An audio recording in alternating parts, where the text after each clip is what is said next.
أعوذ بالله من الشيطان الرجيم. بسم الله الرحمن الرحيم. رب اشرح لي صدري ويسر لي أمري واحلل عقدة من لساني يفقه قولي.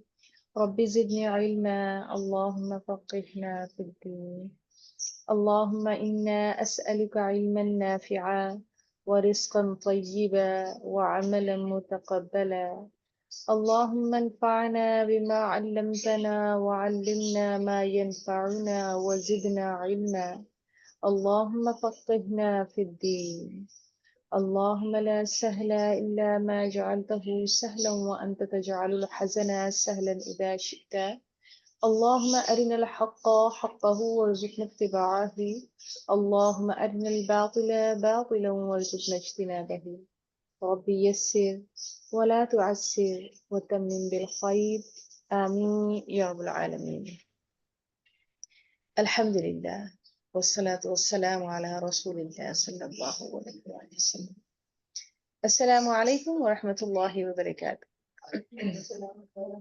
वालेकुम अस्सलाम व रहमतुल्लाहि व बारकातुहू। सूरतुल नूर आयत नंबर 11 से 15 तक आज इंशाल्लाह हम पढ़ेंगे। लेसन का आगाज करते हैं। अऊज़ु बिल्लाहि मिनश शैतानिर रजीम। अऊज़ु अऊज़ु बिल्लाहि मिनश शैतानिर रजीम। बिस्मिल्लाहिर रहमानिर रहीम। बिस्मिल्लाहिर रहमानिर रहीम।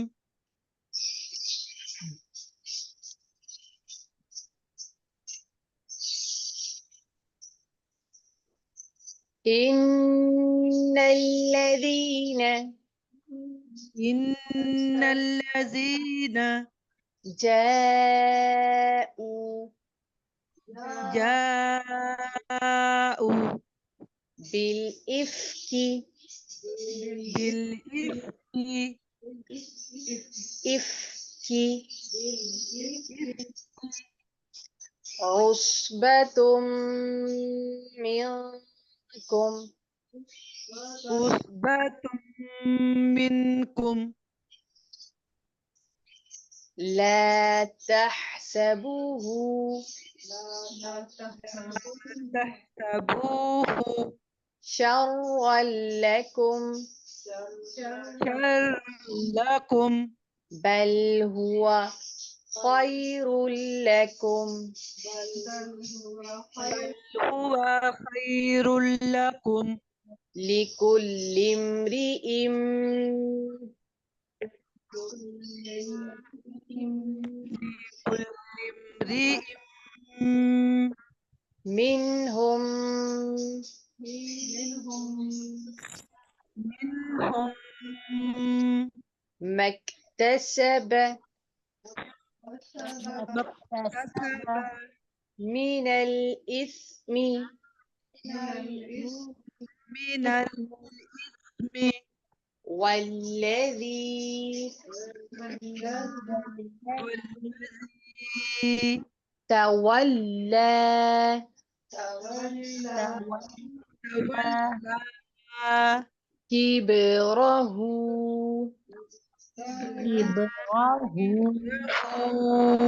मिनहुम मिनहुम लहू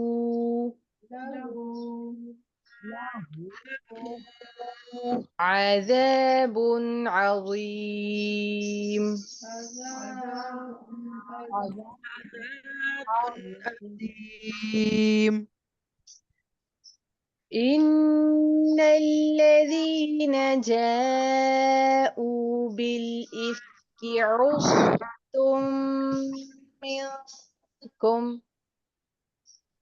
इन्नल्लज़ीन जाऊ बिल-इफ्की उस्बतुम मिनकुम इन्नल्लज़ीन जाऊ بالإفك عصبة منكم إن الذين جاءوا بالإفك عصبة منكم لا تحسبوا شرا لكم لا تحسبوا شرا لكم بل هو خير لكم بل هو خير لكم لكل امرئ منهم ما اكتسب من الإثم لكل امرئ لكل امرئ منهم ما اكتسب من الإثم لكل امرئ من لكل امرئ منهم ما اكتسب من الإثم لكل لكل امرئ امرئ منهم ما ما اكتسب اكتسب من من الإثم والذي تولى كبره منهم له عذاب عظيم والذي تولى كبره منهم له عذاب عظيم والذي تولى كبره منهم له عذاب عظيم والذي والذي تولى كبره منهم له عذاب عذاب عظيم لولا لولا إذ سمعتموه إذ إذ سمعتموه سمعتموه سمي سمع سمعتموه لولا سم- إذ سمعتموه لولا إذ إذ سمعتموه ظن المؤمنون ظن المؤمنون والمؤمنات والمؤمنات بأنفسهم بأنفسهم خيرا وقالوا خيرا وقالوا هذا وقالوا هذا إفك مبين إفك مبين لولا إذ سمعتموه ظن المؤمنون والمؤمنات بأنفسهم خيرا وقالوا هذا إفك مبين لولا إذ سمعتموه ظن المؤمنون والمؤمنات بأنفسهم خير قالوا هذا إفك مبين لولا إذ سمعتموه ظن المؤمنون والمؤمنات بأنفسهم خيرا وقالوا هذا إفك مبين ولولا إذ سمعتموه ظن المؤمنون والمؤمنات بأنفسهم خيرا وقالوا هذا إفك مبين. لولا جاءوا لولا جاءوا عليه عليه بأربعة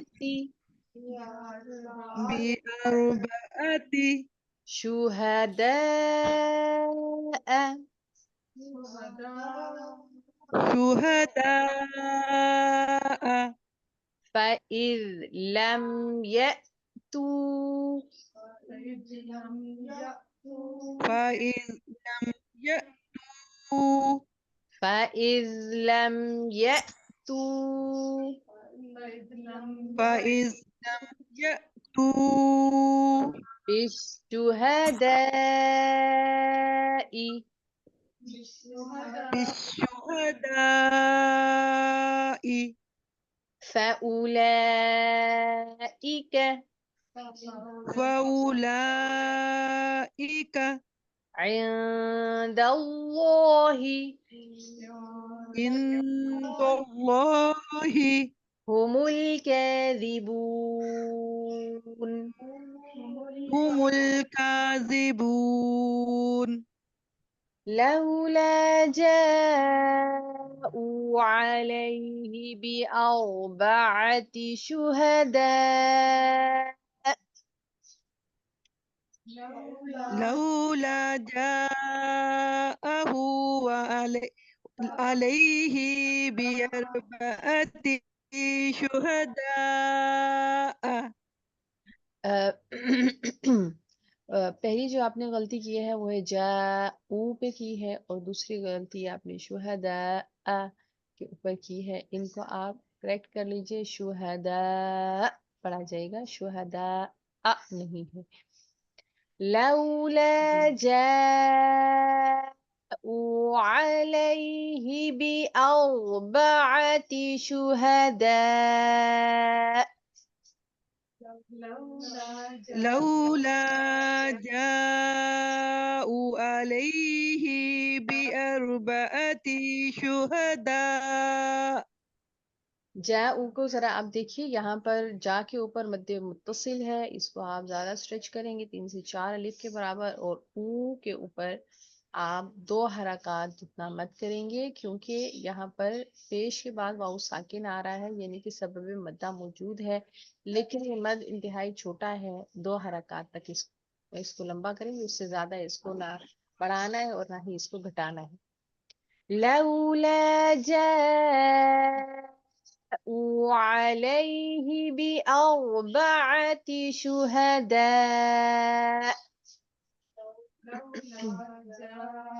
لولا جاءوا عليه بأربعة شهداء فإذ لم يأتوا بالشهداء فأولئك عند الله هم الكاذبون. فإذ لم يأتوا بالشهداء فأولئك عند الله هم الكاذبون. ولولا فضل الله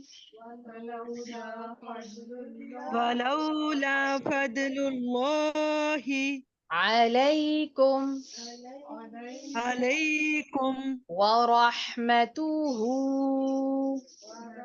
ورحمته في الدنيا والآخرة في الدنيا والآخرة. यहाँ पर अगर हम वक्फ करेंगे तो ये गोलता हा में बदल जाएगी। फिल आखिरती والآخرة सॉरी वल आखिरती والآخرة لمسكم لمسكم فيما أفضتم فيما أفدتم فيه فيه عذاب عظيم. عذاب عظيم. ولولا فضل الله عليكم ورحمته في الدنيا والآخرة لمسكم فيما أفضتم فيه عذاب عظيم. ولولا فضل الله عليكم ورحمته في الدنيا والآخرة لمسكم فيما أفدتم فيه عذاب عظيم. إذ تلقونه إذ تلقونه إذ تلقونه إذ تلقونه بألسنتكم بألسنتكم وتقولون وتقولون بأفواهكم بأفواهكم ما ليس لكم ما ليس لكم به علم به علم وتحسبونه وتحسبونه هينا هينا. अच्छा, यहाँ पर इसको आप है ये ना नहीं पढ़ेंगे, है ये ना होगा।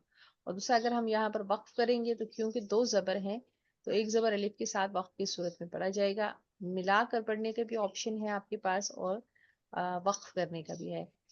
हैना वहुवा هينا وهو عند الله عظيم.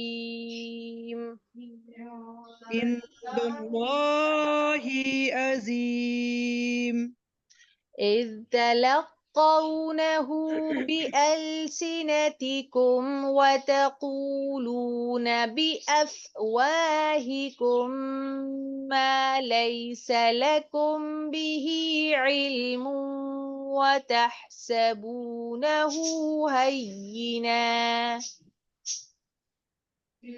إذ تلقونه بألسنتكم وتقولون بأفواهكم ما ليس لكم به علم وتحسبونه هينا وهو عند الله عظيم. وهو عند الله عظيम. मैंने आपको आयत नंबर 15 तक कहा था, लेकिन हम इसको थोड़ा सा मजीद आगे पढ़ेंगे क्योंकि हमारा वाक़या इसमें मुकम्मल हो रहा है। वलौला इज़ समिअतुमूहु ولولا إذ سمعتموه قلتم ما يكون لنا قلتم ما يكون لنا أن نتكلم أن نتكلم बिहाज़ा بهذا सुब्हानक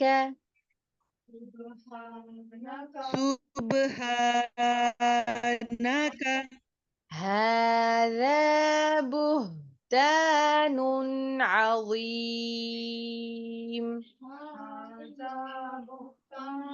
هذا بهتان عظيم ولولا إذ سمعتموه قلتم ما يكون لنا أن نتكلم بهذا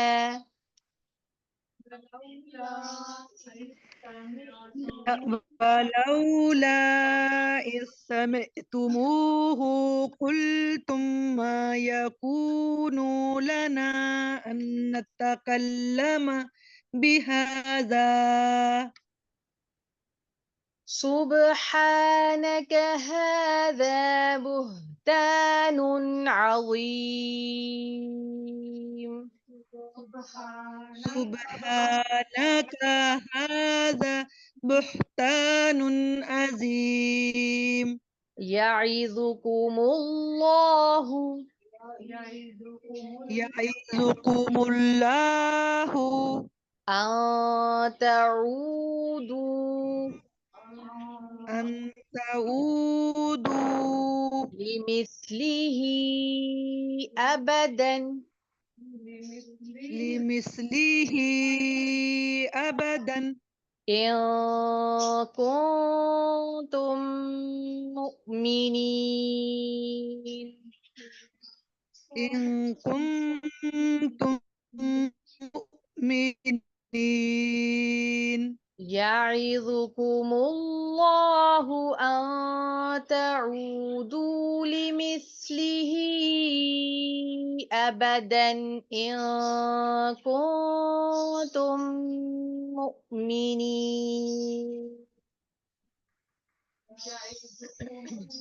يعظكم الله أن تعودوا لمثله أبدا إن كنتم مؤمنين ويبين الله ويبين الله لكم الآيات لكم الآيات والله عليم حكيم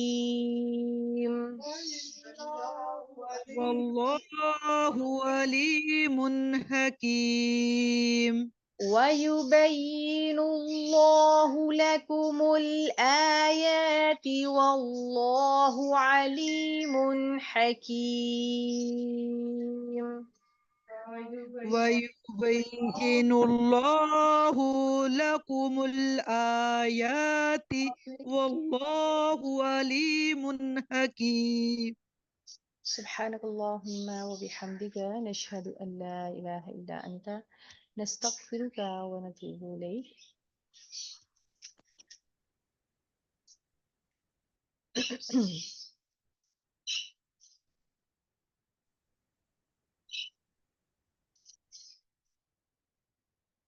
نحمده ونصلي على رسوله الكريم أما بعد فأعوذ بالله من الشيطان الرجيم بسم الله الرحمن الرحيم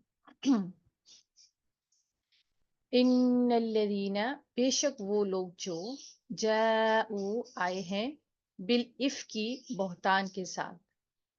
यहाँ पर जैसे कि सूरत के आगाज में आपसे जिक्र किया गया था कि ये सूरत जब नाजिल हुई तो ये गज़वा बनु मुस्तलिक के बाद जो है नाजिल हुई, जिसके अंदर वाक़या इफ मौजूद है और कुछ अहकामात हैं जो माशरती ताल्लुकात की बेहतरी के लिए और माशरे की बेहतरी के लिए और पाकीज़गी के लिए इंतहाई अहम और अहमियत के हामिल हैं।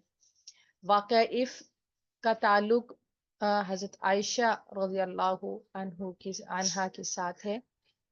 واقعہ افک کا کیا ہے اس میں حضرت عائشہ رضی اللہ عنہا کے اوپر بہتان لگایا گیا. یہ واقعہ کب پیش آیا، اس آیت کا تھوڑا سا پس منظر بیان کرتی ہوں، اس کے بعد انتہائی مختصراً بیان کیا جائے گا اور اس کے بعد ان آیات کا ترجمہ تاکہ آپ کو سمجھنے میں آسانی ہو. غزوہ بنو مستلق جب پیش آیا تو رسول اللہ صلی اللہ علیہ وآلہ وسلم کی ایک سنت مبارکہ تھی کہ آپ ہمیشہ قرعہ ڈالتے اور جون سی زوجہ محترمہ کا نام نکلتا آپ ان کو اپنے ساتھ غزوے میں لے کر جاتے. اس دفعہ جب آپ نے قرعہ اندازی کی تو اس میں حضرت عائشہ کا نام نکلا. غزوہ بنو مستلق سے واپسی پر حضرت عائشہ اپنے جو صحابہ اکرام کا رسول صلی اللہ علیہ وسلم کا اپنا ایک قافلہ تھا اس کے ساتھ تھی، اور جب قافلے نے ایک مقام پہ پڑاؤ ڈالا تو وہاں پر کچھ لمحے کے لیے رکے. حضرت عائشہ رفع حاجت کے لیے کافی دور چلی گئیں، اور جب وہ واپس آئیں تو انہوں نے یہ دیکھا کہ ان کے پاس ان کا وہ ہار جو آریتن اپنی بہن سے لے کے آئی ہیں وہ نہیں ہے، تو وہ واپس اسی مقام پر گئیں اپنے ہار کو تلاش کرنے کے لیے.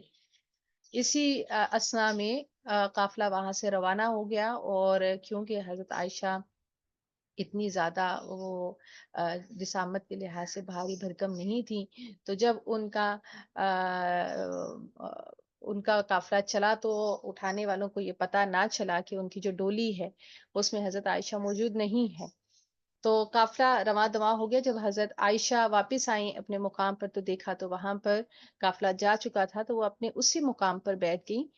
تو پیچھے حضرت محمد صلی اللہ علیہ وآلہ وسلم نے ایک صحابی کی ڈیوٹی لگائی ہوئی تھی کہ کوئی بھی چیز جو گری پیڑی قافلے کی رہ گئی ہو یا کوئی بھی ایسی چیز جو ویلیویبل ہو جو پیچھے ہے تو اس کو کلیئر کر دیں. جب وہ وہاں پر پہنچے اور حضرت عائشہ کو دیکھا تو انا للہ و انا الیہ راجعون پڑھا، تو حضرت عائشہ فرماتی ہیں کہ اس کے علاوہ انہوں نے کوئی لفظ نہیں بولا اور اونٹ کو نیچے بٹھایا اور حضرت عائشہ اونٹ پہ سوار ہو گئی اور چل پڑے. پھر آگے قافلہ ایک مقام پر پھر اس نے پڑاؤ ڈالا تو حضرت عائشہ وہاں پر ان سے جا کر ملی اور قافلے میں شامل ہو گئی. عبداللہ بن ابی جو رسول اللہ صلی اللہ علیہ وسلم کا بہت شدید دشمن تھا، حسد کرتا تھا اور منافقوں میں سے تھا، اس نے اس بات کو غنیمت جانا اور پروپیگنڈا کیا، اور اس پروپیگنڈے کا شکار منافقین نے تو بہت اس بات کو اچھالا، لیکن اس کے ساتھ ساتھ کچھ تین جو مخلص صحابہ تھے وہ بھی اس کا شکار ہو گئے.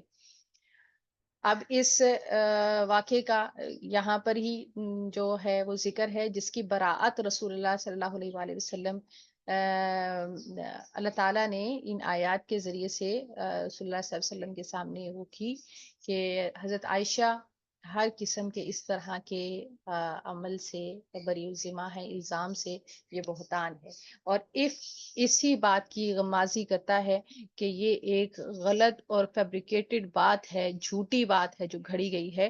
عصبتن ایک ٹولے نے منکم تم میں سے، لا تحسبوه شر لکم نہ تم سمجھو اس کو برا، لکم اپنے لیے، بلکہ ہوا وہ خیر بہتر ہے، لکم تمہارے لیے. یہاں پر یہ بات کیوں کی گئی لا تحسبوه شر لکم بل ہوا خیر لکم؟ اس وجہ سے کہ یہ شدید ترین بہتان تھا جس کا شکار رسول اللہ صلی اللہ علیہ وسلم ہوئے، آپ کی خانگی زندگی ہوئی. حضرت عائشہ جو ہیں وہ بہت زیادہ روئیں، ان کے اوپر بہتان ہوا اور ایک بہت ہی عجیب سی سچویشن تھی جس کا شکار پورا مدینہ تھا. لیکن اللہ تعالیٰ فرماتے ہیں کہ ہر تکلیف کے ساتھ ایک آسانی ہے. اللہ تعالیٰ نے اس میں ایسے احکامات پیدا فرمائے، ایسے احکامات جاری کیے جن کا الٹرنیٹلی بعد میں بہت زیادہ فوائد حاصل ہوئے. لکل امرئ منہم، لکل واسطے ہر امری شخص کے لیے، منہم ان میں سے، مکتسبہ جو اس نے کمایا، من الاسمی گناہ میں سے. اس آیت کے اس حصے کا مطلب یہ ہے کہ جو شخص اس پروپیگنڈے کو اچھالنے میں مشغول تھا، چاہے وہ مومن تھا یا منافق تھا، جس نے جتنا گناہ کیا ہے اس کو اپنے اس گناہ کے عوض اتنا ہی گناہ کا حصہ ضرور ملے گا. والذی، اور جس نے تولا ذمہ اٹھایا، کبرہو بڑے بوجھ کا. اب وہ کون سا شخص تھا جس نے سب سے بڑا اس میں سے گناہ میں سے حصہ اٹھایا؟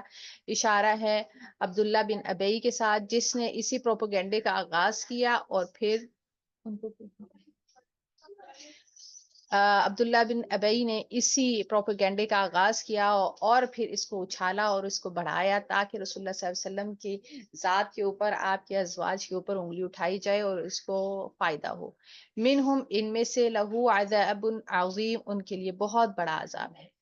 لو، کیوں، لا، نہیں، اذ، جب، سمعتموہ، سنا تم نے اسے، ظن، گمان کیا، المؤمنون، مومن مردوں نے، والمؤمنات، اور مومن عورتوں نے، بانفسہم، اپنے نفسوں میں، خیرن، نیکی، وقالوا هذا افک مبین، اور انہوں نے کیوں نہیں کہا کہ یہ ایک طوفان ہے، یہ ایک بہتان ہے، صریحاً بہتان ہے۔ اللہ تعالیٰ فرماتے ہیں کہ جو بھی مومن شکار ہوئے، ایک طرف وہ مومن تھے تین جو اس کا شکار ہو گئے، منافق نے اس کا پورا پروپیگنڈا کیا، اور باقی جو مسلمان تھے انہوں نے خاموشی اختیار کی۔ اللہ تعالیٰ نے اس چیز کو بھی ناپسند فرمایا، اور اللہ تعالیٰ نے کہا جب تم نے یہ بات سنی تھی، جب یہ پروپیگنڈا ہو رہا تھا، تو تم مومن مردوں اور عورتوں نے کیوں نہیں اپنے دلوں میں یہ گمان کیا، کہ کیوں نہ کہا کہ یہ تو صریحاً رسول اللہ صلی اللہ علیہ وآلہ وسلم کی زوجہ محترمہ کے اوپر ایک بہتان ہے، یہ بہتان عظیم ہے۔ لو، کیوں، لا، نہیں، جاؤ، وہ لائے، علیہ، اس پر، باربعۃ شہداء، چار گواہ، فَإِذْ لَمْ، پس جب، یأتو، نہ وہ لا سکے، بشہدائی، گواہ، فاولئک، پس یہی لوگ، عند اللہ، اللہ تعالیٰ کے نزدیک، ہم الکاذبون، وہ جھوٹے ہیں۔ اللہ تعالیٰ فرماتے ہیں کہ اگر تم لوگ اس بات میں سچے ہو، جو اس طرح کی بہتان باندھ رہے تھے، جو اس طرح کی بات پھیلا رہے تھے، تو چاہیے تو یہ تھا کہ وہ اس بات کے اوپر چار گواہ لے کے آتے، تصدیق کے طور پر، کہ انہوں نے یہ کام دیکھا ہے۔ اور کیا، اور انہوں نے حضرت عائشہ رضی اللہ عنہا کے اوپر زنا کی تہمت لگائی۔ فَإِذْ لَمْ يَأْتُوا بِالشُّهَدَاءِ، اور اگر تم نہیں لا سکے، فَأُولَئِكَ عِندَ اللَّهِ هُمُ الْكَاذِبُونَ، تو بے شک تم اللہ تعالیٰ کے نزدیک بہت بڑے جھوٹے ہو۔ وَلَوْلَا فَضْلُ اللَّهِ، اور اگر اللہ تعالیٰ کا فضل نہ ہوتا، علیکم، تم پر، وَرَحْمَتُهُ، اور اس کی رحمت، فی الدنیا والآخرہ، دنیا اور آخرت میں، لَمَسَّکُم، البتہ چھو جاتا تم کو، فیما افضتم، بسبب اس کے جو تم منہمک رہے یا تم انڈلج رہے، فی ہی، اس میں، عذاب عظیم، بہت بڑا عذاب۔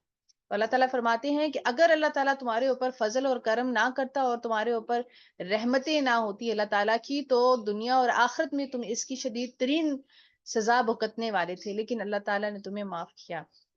وَإِذْ، اور جب، تلقونہ بِأَلْسِنَتِكُمْ، تم اس کا ذکر کرتے تھے اپنی زبانوں سے، وَتَقُولُونَ، اور تم کہتے تھے، بِأَفْوَاهِكُمْ، اپنے منہوں سے، مَا لَيْسَ لَكُمْ بِهِ عِلْمٌ، وہ کہ نہیں تھا تم کو جس کا کچھ علم، وَتَحْسَبُونَهُ، اور تم سمجھتے تھے اس کو، هَيْنًا، ہلکی بات، وَهُوَ عِندَ اللَّهِ عَظِيمٌ، اور وہ اللہ تعالیٰ کے نزدیک بہت بڑی بات تھی۔ اللہ تعالیٰ فرماتے ہیں کہ تم اپنے منہوں سے ایسی بات کہتے تھے جس کا تمہیں کوئی علم نہیں ہے، سنی سنائی باتوں کو آگے کر رہے تھے، اور تم نے اس بات کو بہت لائٹلی لیا، بہت ہی نارمل سا لیا، لیکن اللہ تعالیٰ کے نزدیک یہ بہت بڑی بات تھی کہ جس کو تم مرچ مسالے لگا کر آگے آگے پھیلا رہے تھے اور اس کو انجوائے کر رہے تھے۔ یہ کوئی چھوٹی بات نہیں تھی، ایک بہت بڑی تہمت تھی کسی پاک باز انسان کے اوپر تہمت لگانا۔ ولولا، اور کیوں نہیں، اس سمعتموہ، جب تم نے سنا، قل، تم کہا تم نے، ما یکون لنا، نہیں ہے ہمارے لیے، ان نتکلم بہذا، کہ ہم اس طرح کا کوئی کلام کریں، سبحانک، ھذا بہتان عظیم، پاک ہے اللہ تعالیٰ، یہ تو بہت بڑا بہتان ہے۔ تو یہاں پر اللہ تعالیٰ فرما رہے ہیں کہ کوئی بھی اس طرح کی بات سنتے ہو تو پھر تم لوگوں کو یہ ضرور کہنا چاہیے تھا کہ ہماری زبان کی یہ شایان شان نہیں ہے کہ ہم ایسی کوئی بات زبان پر لائیں، وہ بھی رسول اللہ صلی اللہ علیہ وآلہ وسلم کی زوجہ محترمہ کے بارے میں۔ ھذا بہتان عظیم، یہ تو بہت بڑا بہتان ہے جو لگایا جا رہا ہے۔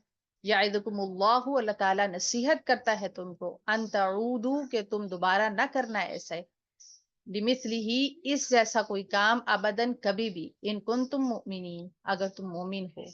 وَيُبَيِّنُ اللَّهُ، اور بیان کرتا ہے اللہ تعالیٰ، لکم، تمہارے لیے، آیاتی، اپنی آیات، واللہ، اور اللہ تعالیٰ، علیم، خوب جاننے والا ہے، خوب حکمت والا ہے۔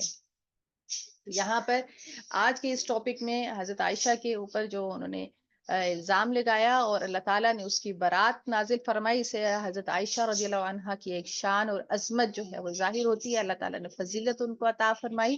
دوسرا ایک بہت بڑا اصول اور قانون وضع فرمایا اللہ تعالیٰ نے کہ معاشرے کے اندر ایسی باتوں پر چرچا نہ کیا جائے، اور اگر کوئی ایسی بات ہو تو اس کے اوپر گواہ لائے جائیں، اور ان باتوں کو ہلکا نہ سمجھا جائے، کسی کی عزتیں اچھالنا، اس بات کو ہلکا نہ سمجھا جائے بلکہ اللہ سے ڈرا جائے اور ان باتوں کو چھپایا جائے، اور اگر گواہ نہیں ہے تو پرہیز کیا جائے اور مومن مردوں اور عورتوں کے اوپر اس طرح کی تہمت نہ لگائی جائے۔ اگر ایسا کرے گا تو عذاب کا شکار ہوگا۔ اللہ تعالیٰ ہمیں اور آپ کو قرآن پاک کو سمجھنے، اس پر عمل کرنے، اس کو ہمیشہ یاد رکھنے اور دوسرے تک پہنچانے کی توفیق اور ہمت عطا فرمائے، آمین یا رب العالمین۔ اللہ اکبر کبیرا والحمد للہ کثیرا وسبحان اللہ بکرۃ واصیلا۔ اللهم صل وسلم على نبينا محمد۔ ربنا لا تؤاخذنا إن نسينا أو أخطأنا، ربنا ولا تحمل علينا إصرا كما حملته على الذين من قبلنا، ربنا ولا تحملنا ما لا طاقة لنا به واعف عنا واغفر لنا وارحمنا، أنت مولانا فانصرنا على القوم الكافرين، ربنا آتنا في الدنيا حسنة وفي الآخرة